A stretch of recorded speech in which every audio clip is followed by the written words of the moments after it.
Good evening అండి. ఈరోజు Covid గురించి డిస్కస్ చేద్దాం. ఇప్పుడు మళ్ళీ కొత్త కేసెస్ కోవిడ్ వచ్చినాయి అని చెప్పేసి న్యూస్లో చూసే ఉంటారు. దీనికోసం మనం ఏమైనా భయపడాలా, టెన్షన్ తీసుకోవాల్సింది ఏముందా అన్నది డిస్కస్ చేద్దాం. ఇప్పుడు కొత్తగా కేసెస్ అయితే రైజ్లో ఉన్నాయండి. దాన్ని సబ్సెట్ ఆఫ్ JN1 వైరస్ అని చెప్పేసి అంటారు. మనకి ఇది వరకు ఒమిక్రాన్ వైరస్ వచ్చింది చూసారా, దాని తాలూకా లీనియేజ్లోనే ఉండే వైరస్ అనమాట ఇది. బట్ ఇది మైల్డ్ టు మోడరేట్ కేసెసే వస్తున్నాయి దీంట్లోని, అండ్ దీని గురించి ఎక్కువగా టెన్షన్ పడాల్సిన అవసరం లేదు. బట్ ఇది వరకు కోవిడ్లో ప్రాక్టీస్ చేసిన క్రౌడ్స్లో వెళ్తే మాస్క్ పెట్టుకోవడం and at the same time hand sanitise చేసుకోవడం, ఇవన్నీ చేసుకుంటే సరిపోతుంది.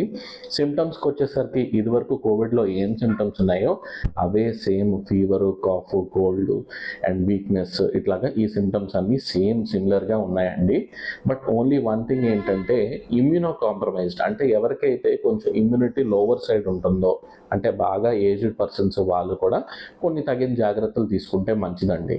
మన అప్డేటెడ్ ఫ్లూ వ్యాక్సిన్స్ ఇవన్నీ కూడా కొంచెం తీసుకుంటే మంచిది.